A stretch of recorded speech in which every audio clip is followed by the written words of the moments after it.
No. Ka-record na.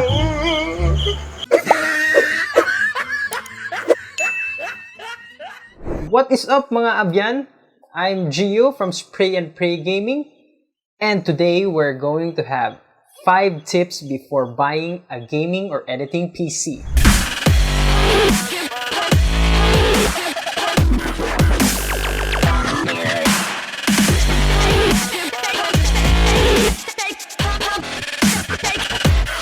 Mga abyan, today I will give you 5 tips before buying your gaming or editing PC.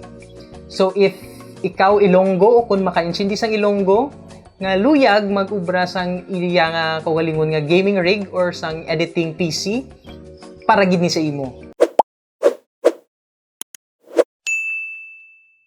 These tips and advices are from my own personal experiences, and I find this as best practices before buying or building a PC for a client. Pwede nyo gid ma-apply sa inyo if you're planning to build one. So without further ado, let's get started with tip number 1.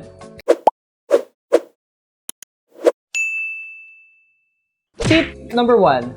Decide on what you are going to build. Is it strictly for gaming?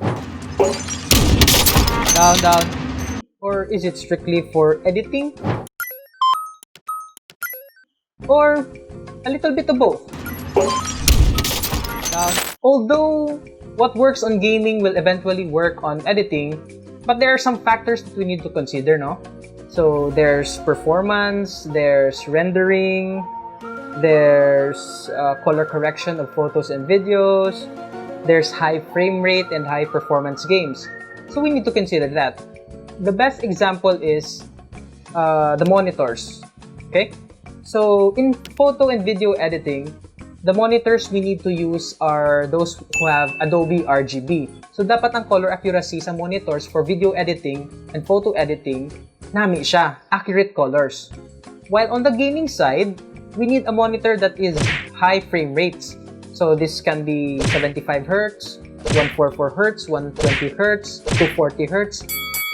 Because if the frame rate is higher, the fluidity of the movement of the games is very good, no? We can reaction time is faster, fluid movement is on point. So basically, in editing, we need to find an accurate color monitor. While on the gaming side, we need a high frame rate monitor. So that's the difference. That's why you need to decide on what you are going to build. But it really depends upon you kung ano yung mga build. Oh no! Tip number 2. Know what parts to buy. So this is really a broad topic, no? But we'll cover it one by one and step by step. Because I have a motto in building the PC, no? My motto is, compatibility is key. If one is not compatible, it might as well not work. Number 1 is the CPU. The CPU, or the Central Processing Unit, is the brain of your computer. That is one deciding factor you need to decide if you're going to Team Red or AMD variant, or Team Blue, the Intel variant. It comes down to personal preference. So kung ano ang imo nga pilion. So wala man tadaga mo kung anong pilion mo sa duwa. It's either AMD or Intel. But make sure that it can support your gaming or editing build. So I suggest if you're getting an Intel processor, might as well get an 8th generation or higher processor. And if you're going to the Ryzen side, the AMD side, I suggest you get a 3000 series or higher. Next is the motherboard. Of course, when you buy a processor, you'll need a motherboard that can well support it. If you're buying an AMD Ryzen processor, you need to get AMD compatible motherboards. If you're going to get an Intel Intel processor, might as well get an Intel motherboard. So kay kung magbakal ka sang Intel processor, kag idasok mo siya sa AMD motherboard, it will not work. So tandaan nyo na, you will bend the pins, you will break the motherboard, you will void your warranty. So take note that if you are buying a processor make sure it's compatible with your motherboard or vice versa. There are several brands of motherboards. There's Asus, there's MSI, Gigabyte, ASRock, and a whole lot more. So it really comes down to personal preferences kung ano imo nga pilion. But also make sure nga na-review mo ang motherboard, no? Kung nami siya ang iyang nami iyang form factor, nami iyang mga features, may ara siya bala mga features nga ginapangita mo. So make sure you do your research or do your part researching on what the specifications of that motherboard is kung nami siya in the long run. Also, you need to invest in a good motherboard because that will serve as the main board, or that will serve as the skeleton, the nervous system of your rig. So, siya na ma-connect sa tanan-tanan yung nga parts. So, invest in a good motherboard if you're planning to make it a long-term rig. Also, there are several sizes of motherboards. The ATX, that's the largest one, the ATX, the M-ATX, and the Mini ITX, which is the smallest one. I think may ara pa mga custom sizes, but that will be the general. The four of them will be the general sizes. So, make sure nga magpangita ka sang motherboard, you also need to consider the size or the space sang imubutangan. Pero in my personal experience, in my honest opinion, ATX and M-ATX are very flexible in terms of kung mag-upgrade ka sa future. So, I recommend getting a ATX or M-ATX motherboard because they are really the flexible ones when you plan to upgrade in the future.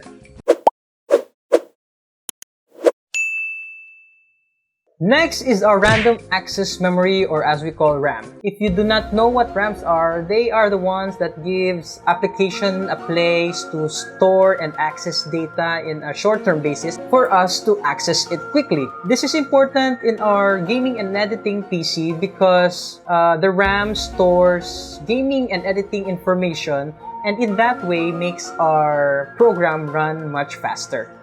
Uy, Gio, i-explic ka man na ba nga daw maintindihan nun sa mga tao, bi? Okay. Ang rama mo na nga padasig, isang altab-altab mo. Oo, muna lang na.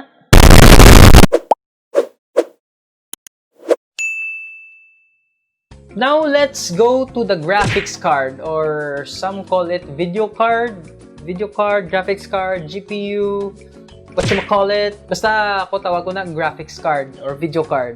If you're planning to buy a gaming or editing PC or build a gaming or editing PC, it is essential that you buy a dedicated graphics card. When we say dedicated video cards or dedicated graphics card, these cards have their own RAM. So, we call it video RAM. Wala ni siya ga-rely sa aton nga RAM sang aton nga system. What it does is, our video cards or our graphics card is the one processing the graphics and all the video encoding that is happening in our system. Again, this really depends upon your personal preferences kung ano ang piliin nyo. It's either AMD or NVIDIA. But in my experience, especially in editing in Premiere Pro, the NVIDIA graphics card really outperforms the Radeon card. That is based on my personal experiences. So make sure your graphics card is compatible with your processors and your motherboards. Amo ginabantayan nyo, no? Kay make sure it's not bottleneck. And please do your research before purchasing a graphic card. Amo ginaobrahon nyo. Kung kisa may ara nga same model, but if you compare it side by side, mas taas ang CUDA cores. You want higher CUDAs in your graphics card, no? So may ara nga same sila nga model, pero pag side by side comparison mo sa ila, mas taas galing ang piyak. So choose a graphics card that will be a bang for your buck.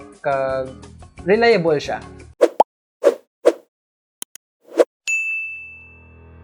Always, I say again, always get an SSD for your operating system. I need to emphasize this. Do it! Just do it! Get an SSD for your operating system. It will change your life. I'm not exaggerating though. Get an M.2 SSD. That's pretty cheap right now. Just for your OS, get a 256 or 128 gigabytes of M.2 NVMe SSD. Put your operating system there. put your applications there, your games, put it there, and get HDD for a storage. Or kung gusto mo mag 2.5 inches ka nga SSD man, get the fastest SSD or invest in SSD while you can, if you can, and you should invest in SSD para sa imong operating system. Because if you're gaming or editing, dapat dasig mag-respond ang imo nga mga applications. One way to improve the speed sa pag-respond sa imong applications is putting them in the SSD. So I cannot emphasize this enough. Please do get an SSD. It is a requirement sa akon, in my honest opinion.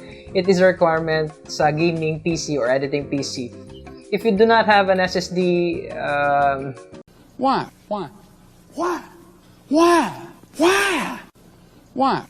I just don't get it if you don't get an SSD, no? Get an SSD. SSD for your OS. Please get an SSD. Get an SSD, boy.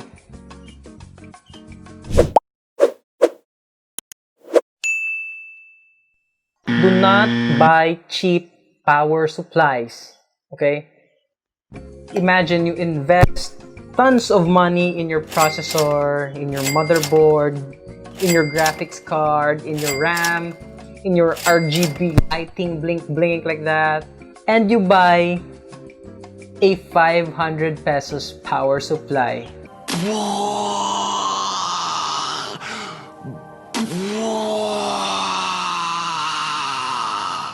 God, why? It's like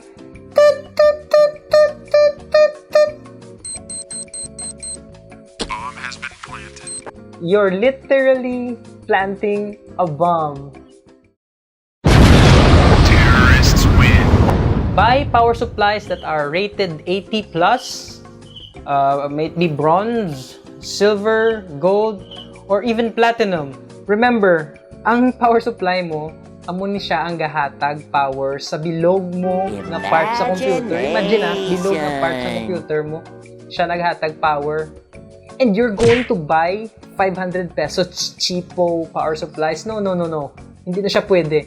Buy a reliable power supply. Remember, mag-power surge. Example, nag-power surge. All your parts, all your components are attached to the power supply. Nag-brown out ang bilog ng area nyo. Tapos nagulpi andar. The power surge will probably, kung cheapo ang imong power supply, your motherboard or your processor or GPU might as well be damaged. And take note, if power surge or something electrical ang fault sa imong mga components, your warranty will be void, dude. Invest in a good power supply that will make your rig last for many years. And always remember the wattage. So kung may mga higher ends ka nga mga dedicated graphics card, so might as well invest in a 500 watts or 550 watts above ng mga power supply. Always give that extra, have an allowance for the extra wattage. Kay that will also give you room for upgrades sa uli if you want to upgrade your GPU and it requires little bit more wattage. So at least naka-set ka na sa imong power supply nga makasupply for the future upgrades. So let's talk about cases. When buying cases, you must consider the size of the motherboard, the size of your cooler. If you're going for a radiator, so check mo ang vertical clearance sa babaw or ang front clearance niya. It's a front panel. Kung kaigo ang imong radiator sang imong baklon nga water cooling system. So you also need to consider kung air cool ang imong system, ang height sang air cooler mo. So consider mo basi mabunggo siya sa side panel. So, consider mo na. Also, the number of fans nga pwede mo mabutang. Always remember, look for a case nga nami ang airflow. Pero it really depends. That's what is really complicated because it really depends upon kung sino ang magamit, no? So, in my part, I'm really into airflow. Kay dito sa Pilipinas, it's really hot and you need to cool your system. Especially if in the air-conditioned ang inyong place, no? If may budget, I prefer water cooling because advantageous ang water cooling dito sa Pilipinas. Again, because our country or ang aton nga place is humid siya. Kag hindi cool ang air nga gadlagan, no? Unlike sa states nga pwede sila ka-air cooling while overclocking namin ang airflow. But it really depends upon the power of your cooler or kung ano ang capabilities ng cooler mo. Again, case, always consider motherboard sizes, GPU sizes, number of fans, airflow, aesthetics. That is really depending on the user's preferences. Tip number 3, know where to buy your parts. Deciding where to buy your parts is another important decision you have to make. Some might take this lightly, but it's really important to decide where you're going to buy your parts from. In my case, I really discourage buying from overseas store because you're going to get a hard time RMAing or getting a warranty sa product na ibaklon mo, no? And there are a lot of risks. Sa transport pa lang, damo-damo na risks. No. Tapos, kung ma-receive mong item, basi sala pa nga item ang imo makuha. So, there are a lot of possibilities kag it's very risky. Although, it may sometimes be cheap kung magbakal ka through shipping, especially kung mag 11/11 sale, no? Your warranty is not secured, your RMAing may not be possible. So, that's my personal experiences. If you are in Iloilo or in Western Visayas, I suggest you check out LaserTech.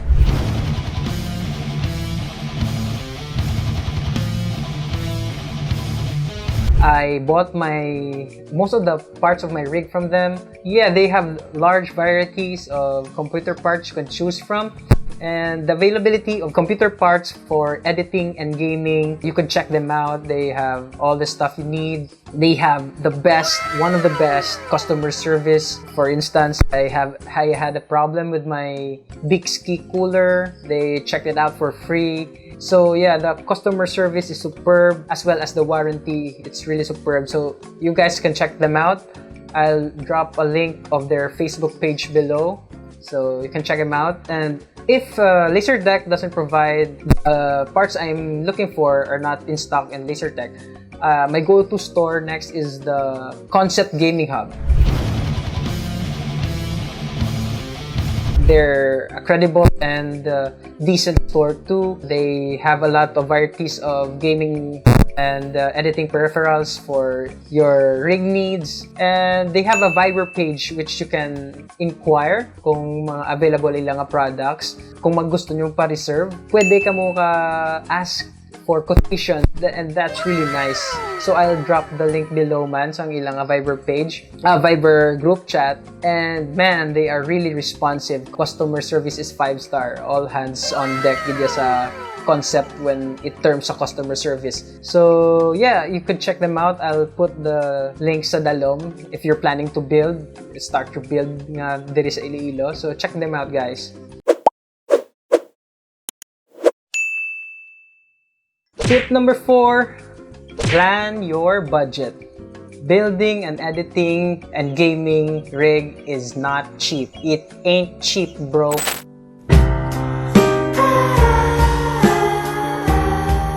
So mamagastosan ka gid. So you need to plan your budget. Set aside some budget plan mo. List down all the things you need. Research, list down everything you need to plan your budget sa inyong rig. Probably plan all throughout. Make a solid breakdown of what you are going to buy. Also, consider your upgrade plan. For example, you're going to buy a 16 gig of RAM and you're planning to upgrade to 32 gig. So, write it in your plan. So, mga projected nga magasto mo sa imong gaming rig. All in all, including your first buy, second buy, third buy, upgrade. You need to budget that plan so that you can see kung pila ang value sa imong rig kag pila ang imong need nga gaston sa imong rig. Tip number 5.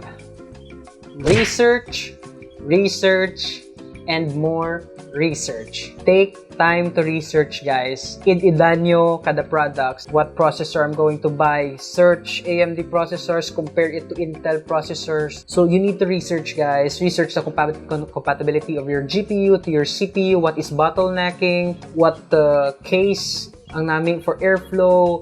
All that things you need to research one by one. take your time researching, at least invest at least 2 days or 3 days in researching the parts you need to buy.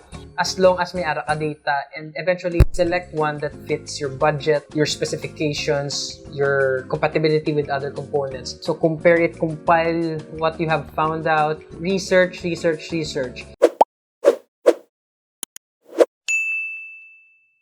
So those are the 5 tips before buying a gaming or editing PC. I hope I made some points clear to you guys, and I hope you understood it well. Kag tani may nakuha mga mo information sa ini nga video.